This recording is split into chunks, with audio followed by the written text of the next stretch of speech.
Hey young friends, Dr. Bill here. I am so glad you could join me for today's lesson. As I'm recording this, it is snowing outside and it is really pretty. I know many of you had the opportunity to be out of school today, so I hope that you're having lots and lots of fun playing in the snow and doing all kinds of neat stuff. Well, today we're returning to our series of big names in the Bible. And today we're going to focus on a person named Ezra. Now, Ezra's name means God helps. And there's a book in the Old Testament that bears his name. Let me tell you about his story. You may recall from one of our previous lessons that the Babylonians came and laid siege to Israel and the city of Jerusalem. They eventually destroyed Jerusalem and also destroyed the temple. Soon after that, they took many people from Israel and they carried them all the way to Babylon and made them live there. And they were there in Babylon for some 70 years.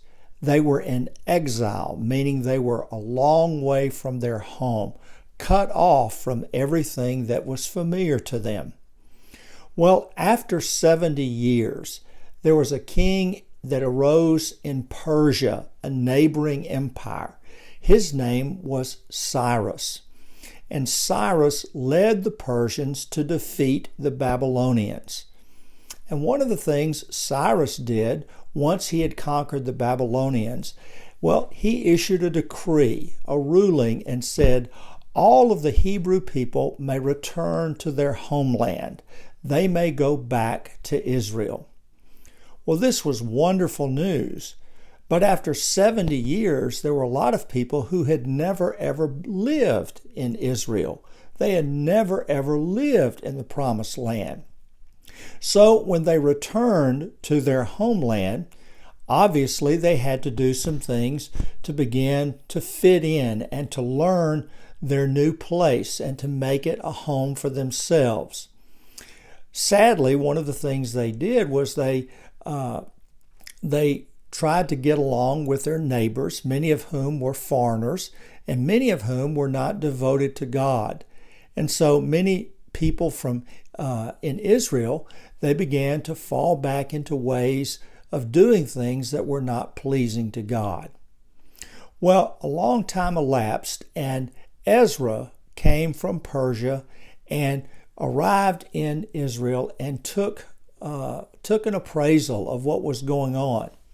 And he noted that even though the Hebrew people had been diligent in rebuilding the temple, in rebuilding that wonderful place of worship, they still really didn't have a real sense that they were the people of God.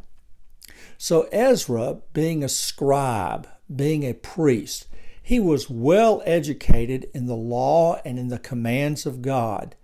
And so what he set about doing was trying to put the law and trying to put following God's commands back at the center of the Hebrew people's lives. He wanted them not just to have a place of worship, but he wanted them to understand how important it was for each person to follow God and do what God wanted them to do.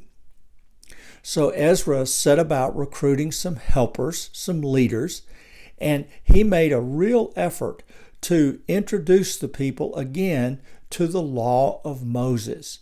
And once he did that, there was a real spirit of renewal that broke out amongst the people. They began to realize that even though they had been carried off to a foreign land, they really were still the people of God. And all of this happened because Ezra was diligent in helping them reclaim their identity. Here's the lesson for us. Whenever we enter a new place or a new circumstance, one of the things that we try to do is blend in. We want to fit in. Nobody wants to stand out and kind of be an oddball. We want to know what the rules of the game are, where we are, and we want to know how it is that we can settle down and succeed and do well.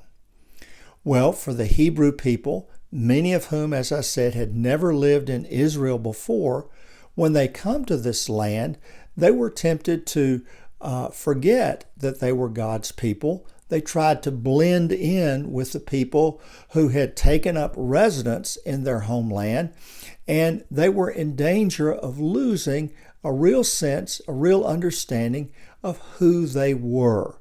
They were in a real danger of losing their identity. That can happen to us. We can try so hard to fit in. We can try so hard to blend in that we sacrifice something that is really, really important, something that makes us who we are. So the big lesson from Ezra is that it is important for us to understand that we really are God's people. No matter where we live, no matter what our circumstances, no matter how difficult or hard things may be, we are to never lose sight that we are called to be God's people.